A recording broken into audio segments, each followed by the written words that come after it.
Welcome to Too Fond of Books. My name is Janelle and this is a library book haul. Now, first of all, I have to say, this is all your fault. I swear, it's all your fault. I got so many great recommendations during March Mystery Madness, and I would look the books up at the library, and if the library had them, I would just automatically put them on hold. And then I would watch videos from booktubers who were talking about these great books that they were reading, and I would look them up at the library and immediately put them on hold. So, this particular library book haul is all your fault. Let's just dive straight into it. I was really excited. This has been on hold for a while. This is the latest Kate Quinn called The Diamond Eye. I love Kate Quinn. The Alice Network is still my favorite that she wrote, but I just love Kate Quinn. And so this is based on a true story. World War II tale of a quiet bookworm who becomes history's deadliest female sniper. Yes, please. Murder in Chianti by Camilla Trinchieri. This is set in the heart of Tuscan wine country. Camilla Trinchieri's new mystery introduces Nico Doyle, a former NYPD homicide detective who's just looking for space to grieve when he finds himself pulled into a local murder investigation. Dead Man's Island by Carolyn G. Hart. This is a Henry O. mystery. This is one that I read a long time ago, but I was reminded of it by, I think it was Donna from Studio in the Library, that this particular one in the series is an isolated closed circle mystery, so I'm really excited about that. Henrietta O'Dwyer Collins is a retired reporter. Chase Prescott is a media magnate, and with his usual high-octane charm and confidence, never called the police when cyanide-laced candy nearly killed him in his New York home. Instead, he has assembled on Dead Man's Island everyone who could have planted the lethal dose. Someone gathering people on an island in order to suss out the killer? Sounds good to me.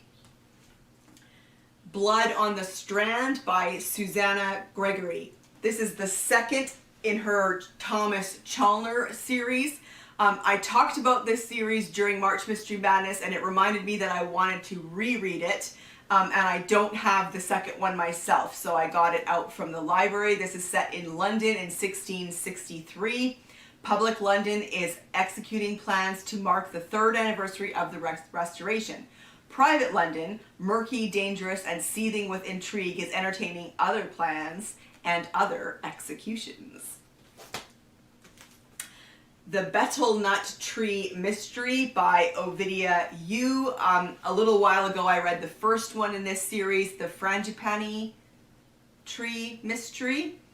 This is set in Singapore in the 30s. What we came to think of as the Betel Nut Affair began in the middle of a tropical thunderstorm in December 1937.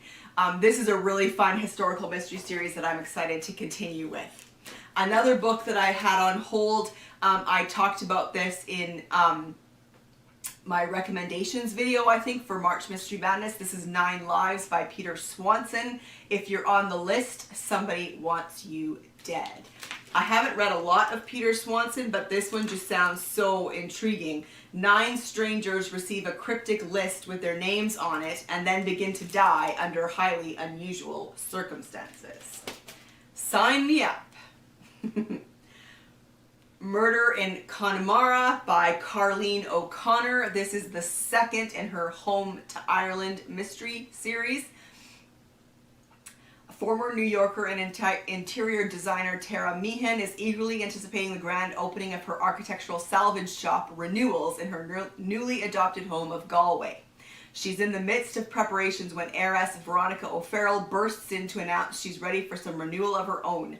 To celebrate 1 year of sobriety, she's invited 7 people she wronged in her drinking days to historic Nachnig Castle Hotel in neighboring Connemara to make amends in style. But perhaps one among them is not so eager to pardon her past misdeeds. Veronica is found lying in the ruins of the manor house, Clifton Castle, with an antique Tara brooch buried in her heart. The same brooch Tara Meehan admired in her shop the day before, posting a photo with the caption, #KillerBrooch. Now she's a prime suspect along with Veronica's guests, all of whom had motives to stab the heiress. Sounds good. Murder on the Rocks by Alison K. Abbott. This is the first in a new series. Mac's Bar is one of those nice, friendly places where everybody knows your name. That's great when someone's buying you around, but not so hot when you find yourself atop a list of murder suspects with your fingerprints on the bloody knife. That sounds like a fun, cozy mystery. I also have the next out in the Mr. Monk series. I've been loving reading through this cozy mystery series, and this is Mr. Monk in Outer Space. At a convention for the cult science fiction show Beyond Earth, Adrian Monk meets fans as obsessive-compulsive as he is. Though he's not preoccupied with the program, Monk can understand the phenomenon. Who wouldn't want to live in an imaginary world? But there may be a killer in the Beyond Earth community. Mrs. Morris and the Ghost by Tracy Wilton. Charlene Morris knew Salem, Massachusetts had a spooky reputation, but when she decided to open her B&B there, she expected guests, not ghosts. Another fun, cozy mystery. Fortune and Glory by Janet Evanovich. This is the latest in her Stephanie Plum series, Tantalizing 27. And I'm really interested in this one because this one has a lot to do with her grandma, Grandma Mazur, who is one of my favorite characters in that series. The Readaholics and the Falcon Fiasco by Laura De Silverio. Amy Faye Johnson's book club, The Readaholics, enjoys guessing whodunit in mysteries like the Maltese Falcon. But when a murder happens in their midst, they discover that solving crimes is harder than reading about them. Parnassus on Wheels by Christopher Morley. This is the first in his series. I recently read The Haunted Bookshop, which is the second in this series. Parnassus in Wheels was written in 1917, and it introduces us to Roger Mifflin, who in this story has a traveling book wagon. Isn't that fantastic? I love it. What the Dead Leave Behind by Rosemary Simpson. This is a Gilded Age mystery set amidst the opulent mansions and cobblestone streets of old New York. This enthralling historical mystery brings the Gilded Age to life in a tantalizing tale of old money, new love, and grave suspicion. All the Queen's Men by S.J. Bennett. This is the second in her series where Queen Elizabeth II is her investigator. I really enjoyed the first one. Amateur detective Queen Elizabeth II is back in this hugely entertaining follow-up to The Windsor Knot, in which Her Majesty must determine how a missing painting is connected to the shocking death of a staff member inside Buckingham Palace. A Death in Chelsea by Lynn Brittany. This is the second in her Mayfair 100 mystery series. I really enjoyed that one, and I read it a while ago. But yeah, so this is set in World War I. So it's a historical mystery. In the dark days of World War I, an aristocrat's suspicious suicide propels a one-of-a-kind crime-fighting team into the sordid world of blackmail, betrayal, and tragic secrets. Death Lights a Candle by Phoebe Atwood Taylor. I could only get a hold of a large print edition of this. The shrewd Cape Cod detective comes up against a poisoning at a snowbound house party, and with the aid of Miss Prue, discovers an intriguing device dating from the Middle Ages for dealing death to the unsuspecting. Candles and false teeth are among the unlikely clues that AZ has to puzzle out before he can catch a murderer. So this is an AZ Mayo mystery written in 1932. So I'm excited to check that out. Golden Age, but in the States rather than in Britain, where a lot of them are often set. Deception by Gaslight, a Gildan Gotham mystery by Kate Belly. Glittering Gilded Age New York holds its lavish charms and a litany of deadly sins as intrepid reporter Genevieve Stewart uncovers a trail of corruption and murder. So it's set in New York in 1888, and that just sounds right up my alley. I love that era, New York in that era. Dead Without a Stone to Tell It by Jenna J. Dana with Anne Vanderlaan. This is the first book in a series. I talked about one of the books in this series in one of my videos during March Mystery Madness, and so I decided to go back and start at the beginning of that series. When a human bone is found on a lonely stretch of coastline, a determined homicide detective and a reluctant scientist risk their lives as they join forces to bring a serial killer to justice. The Genevieve Connection, a Genevieve Leonard novel by Estelle Ryan. Forged masterpieces, hidden messages, a desperate swan song. Murdered artists, masterful forgeries, art crime at its worst. So this would be what attracted me to this mystery. I like mysteries involving art crime. As an insurance investigator and world-renowned expert in nonverbal communication, Dr. Genevieve Leonard faces the daily challenge of living a successful, independent life, particularly because she has to deal with her high-functioning autism. Nothing, not her studies, her high IQ, or her astounding analytical skills, prepared her for the changes about to take place in her life. So that just sounds really interesting. The J. Alfred Prufrock Murders by Corrine Holt Sawyer. This is another one that I could only get a hold of as a large print edition.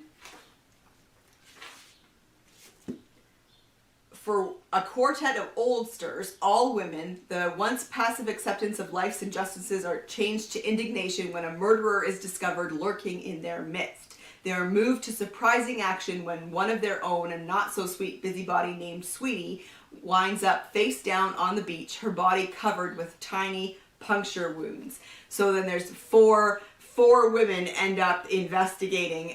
So yeah, that just sounded fun. Murder Most Fair by Annalee Huber. This is the latest in her Verity Kent series, which is set just after World War I. All is far from quiet on the home front in this latest book, in which former Secret Service agent Verity Kent receives a visitor who is being trailed by a killer. A Corruption of Blood by Ambrose Perry. This is the latest in their series that's set in the 1800s in Edinburgh, 1850. Dr. Will Raven is a main character, and Dr. James Simpson and Sarah Fisher. And so these are historical mysteries set in the world of medicine that I have been really enjoying that series. ExLibris by Ross King. Isn't that a great cover? I love that. Oh yeah, and look at the end papers. A cryptic summons to a remote country house launches a London bookseller on an odyssey through 17th century Europe. Given the task of restoring a magnificent library that has been pillaged during the English Civil War, Isaac Inchbold finds himself slipping from the surface of 1660s London into an underworld of spies and smugglers, ciphers, and forgeries. That sounds great. A Counterfeit of Suitors by Darcy Wilde. This is the latest in her Rosalind Thorne series. This is historical mystery set in the Regency. This is a fun series. I quite enjoy this. Among the ton of Regency London, one breath of scandal can be disastrous. Enter Rosalind Thorne, a young woman adept at helping ladies of quality navigate the most delicate problems. in this charming mystery series inspired by the novels of Jane Austen. Gorky Park by Martin Cruz Smith. I've never read this. I had been totally misled into what this was. I thought this was a spy book, but it's not. Apparently, it's just a mystery set in Russia, and this was written in the 80s, I want to say. Yeah, 1981, set in Moscow. And so yeah, I'm excited to get into this now that I know that it's more about a detective and less about spies. And then this one has finally arrived as well. I talked about this in one of my new release videos for March Mystery Madness. This is Night Shift by Alex Finley. I've been hearing a lot about this. A lot of you have read this. I love what attracted me to this one is that part of it takes place on New Year's Eve 1999. So yeah, I just think that's interesting. So you have 6 teenagers who are working at a Blockbuster on New Year's Eve 1999, and someone comes in and kills all of them except for one. And then we move to the present day in the same town. 6 teenagers are working at like an ice cream store or something, and someone comes in and kills all of them except for one. So there's an intriguing connection possibly between these two events in this one small town. So there you have it. There is my massive library book haul. That is all your fault. So I don't expect that I will read all of these. That's just the way that I roll with the library. I get all the books. I like looking at them. I often can't read them before they have to go back. And that's okay because it's the library and I can always just check them out again. So let me know in the comment section down below if you've read any of these books, if you think any of them should rise to the top of the stack. I should read them sooner rather than later. And I will see you for another video soon.